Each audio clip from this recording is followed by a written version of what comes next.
Yo, what's happening? This is Cause. Welcome to my house. This is my producer's house for SBTV.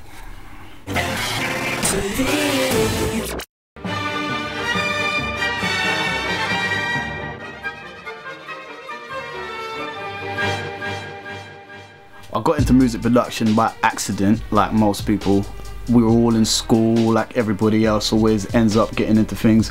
So I just make my little beats on a Casio keyboard, and I learned all about recording with the 4 tracks. I had a 4-track tape machine, and a lot of the kids now won't even get to see those things. But that kind of taught me all about recording. And then push comes to shove, a few years later everything starts working, and here we are.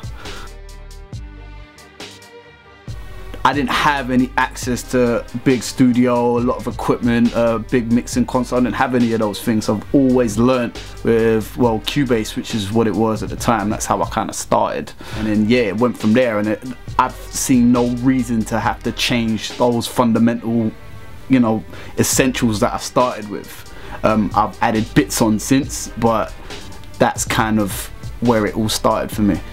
Now, I run Logic and I run Pro Tools. Still essentially the same, it's just everything's up the notch. So whereas I was using a Sound Blaster as my mic pre before, now I've got a Neve 1073. Where I might have been using the Sound Blaster inbuilt converters, now I use a Lavery. But it's designed as an in-the-box setup, and it's exactly what I need. It's just a higher quality version of basically what I began with. Right, so starting at the top, I've got my Universal Audio 1176 LN. This is a classic compressor from the 70s, or late 60s, early 70s. Below that, I've got a Neve 1073 DPA. Basically, that's 2 channels of Neve 1073 preamp. Focusrite ISA 828, Lavery AD and DA. That's my central station. It's used for monitoring. Behringer PowerPlay XL, 4-channel headphone amp, patch bay. Then I've got my Euphonics board here, which is just a control surface, purely a workflow aid, nothing more. It's not essential, really. So if you're just starting out and you ain't got a lot of money, you don't want to be spending money on this kind of thing. There's more important things you could be throwing that at. Monitors.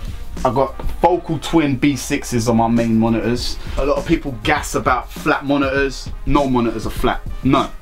Those ain't, Genelix ain't, none. I like these because when I'm mixing down, they're very accurate. But when I'm working on a vibe and I need a bit of punch and a bit of bottom end and something a little bit hyped, they've got that as well. So they're perfect all-rounders. Some people are gonna like PMCs, which are really good for mixing on, but they ain't got no vibe. And NS10s, hate those shits, hate them. But they're useful for a few things, especially checking things like guitar balance or vocal balance. And what you can then do is flip between those and those, find a happy medium, and then go check them out on a ton of different bits of gear. I go to my mate's club sometimes and I check my mixes to see if the bottom end ain't too crazy. Right, where are we? Well, I started working with Green again by accident. Basically, we all grew up from the same area. We're all from Clapton and Hackney. He was round my house one time. We always made music. I made music years before him. You know, at school I was, recording. I was already kind of recording songs, and I kind of knew how to put songs together, and I knew bits and pieces, and I'd performed and stuff. But he used to be that fan. He was that big rap fan that didn't rap, but he was just a fan. So we'd go around to his house and debate, who's better, Tupac, who's better, Tupac or Big, and we'd sit there and split our money to go buy albums and then dub it off onto a D90. Don't tell nobody. That kind of a thing. And there was this one time we were all freestyling, doing a cypher, and we passed in the mic. Go on, Steven, see what you can do. And he just killed it. And I was thinking, there's no way he ain't done that before. And I remember feeling challenged. I was like, nah, I've got to come harder now. And I was like, up my game a little bit. Everybody was going crazy. Mum always tells me about it. We were running downstairs like, yo, Steven can spit, man, he's sick. And then after that, obviously, he started doing all the battles and he started getting more comfortable actually being a rapper as opposed to just being a listener, you know. That's how I know him. And then from there, we just had a natural relationship from that point onwards. I've kind of taken a back seat with the artist thing now and worked more on producing tracks. And, you know, when everything started working out for him a long time later, nobody had to tell me what to do. I just did what I needed to do to make his project work, which is the reason why we're here now, really. I didn't ever really transition from being a beat maker to being a producer. I just knew what I wanted the record to sound like as a whole from the beginning. It's not a distinction I ever made. I didn't ever think to myself, I don't want to just be a beat maker now, I want to be a producer and take care of the whole record. I just did it because I knew if a vocal wasn't sitting right, it wasn't right, so I'd always say something. You know, there was no transition involved. I just got better at doing that as I went along. You know what I mean? You have to be a bit more of a people person if you want to be a producer, and I'm quite good at talking to people, so that's never been a problem for me. If you are more interested in being more of a traditional producer, you need to definitely have good people skills, and if you don't, work on them. Like, seriously, do that. As far as MIDI controllers, I've got my Akai MPD. I've never been part of the MPC generation. I didn't have the money for that. I had a dead PC, so I don't need anything other than a computer to make music nowadays. So I got that because I love the feel. And these pads are the same as the MPC pads. The ones on the keyboards I've heard bad things about, but these ones are much better. These are just like the MPCs. I've got an Ovation SL61, and this is my little brother's Nord Electro, which I've stolen. Okay, so what I have here is a demo song I'm currently working on, and I'm going to talk you through a bit about what I've done and what I think needs adding to it to complete it, to finish it off. The only answer for a lot of the questions with music production is it depends, right? It all depends on where you get your vibe from, what you have for breakfast, what you feel like that day, what mood you're in, what the artist you're working with is bringing you to the table. So as far as starting off, there are really no rules. Whatever gives you that inspiration, that's where you should start. Some people have fixed ways of working with that. I completely don't, you know? It all depends. Everything depends. Right, so what I have at the top of my page is my drums. I program all my drums using battery. Reason being, it's very simple. Same deal with lots of things. I use SSL channels for EQ on everything. I don't need, you know, a million tools to do the same job. I don't need a ton of different EQs. I keep it very simple, you know. And back in the days, those big SSL consoles, people weren't going outside and using 100,000 EQs for one song. You know, I use most of the time, unless I need something really specific, I'm using the same EQ on every single element of my beat, right? For some of the other parts, for example, a melody in the verses, I've filtered it back quite a bit. So you can see there, I've just used a basic EQ for that because it's a really simple function. I've just pulled it back. And then in the chorus, the same synth. I've bypassed it. When I play this back as it is now, it sounds fine. So just have a quick listen.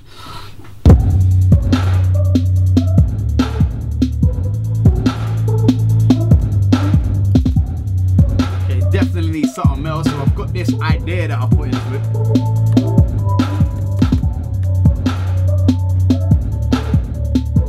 Okay.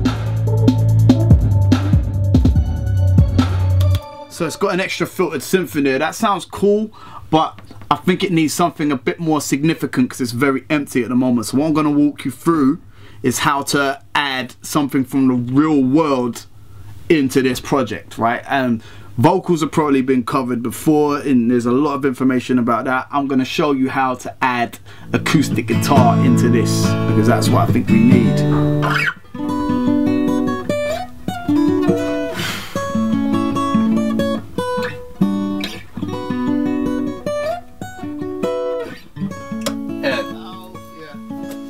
That hurts, doesn't it? Yeah.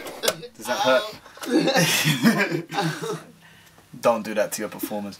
You see how you were breaking it up a little bit? Yeah. Do it all in eighths. Okay. So the rhythm's continuous. Okay. Yeah? So play it for me.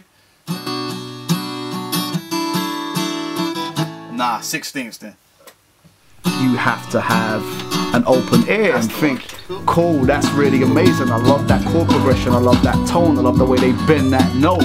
That'll sound really sick if I then add this, that and the other to it and I cut it up like this and maybe use that vocal for this part. You're not gonna think that way if you're just like, nah, it's the grammar, listen to rap, like I ain't into all of that. You know what I mean? That is a ridiculous way to think. You have to completely open up your ear to everything. Admitting to yourself when you like something too.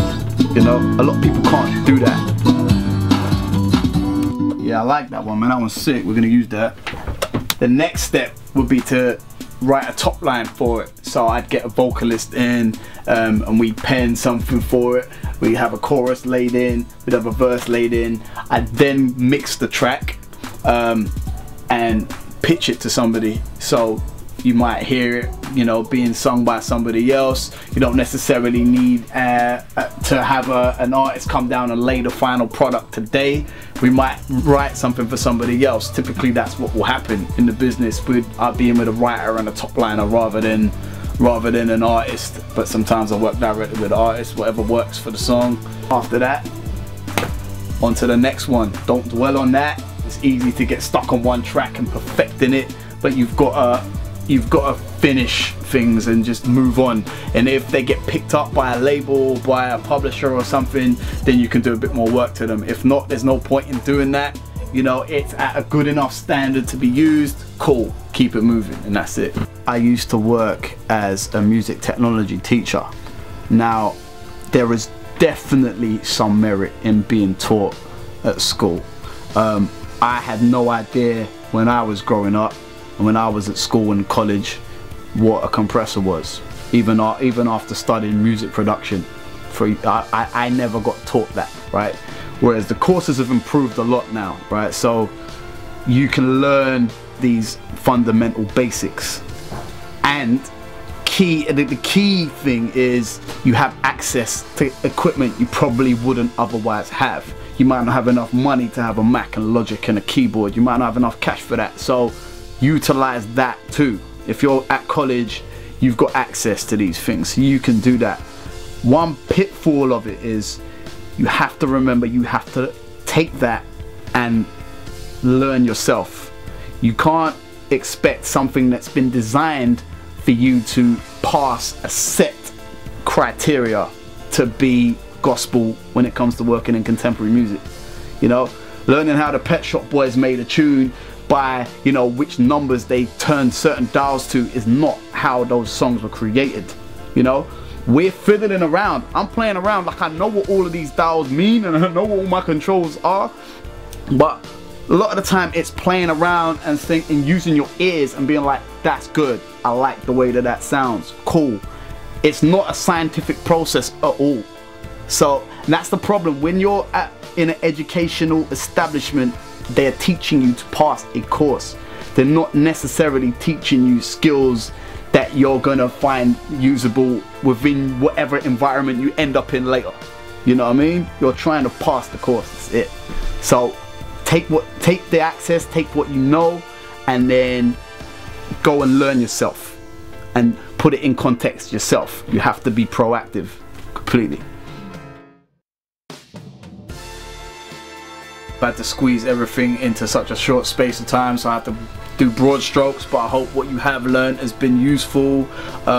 If you want some more tips and general shit talking, find me at @CoresMusic on Twitter, CORES Music. Facebook is /CoresMusic as well. And I've been Cores, this has been Producer's House, SBTV, big up.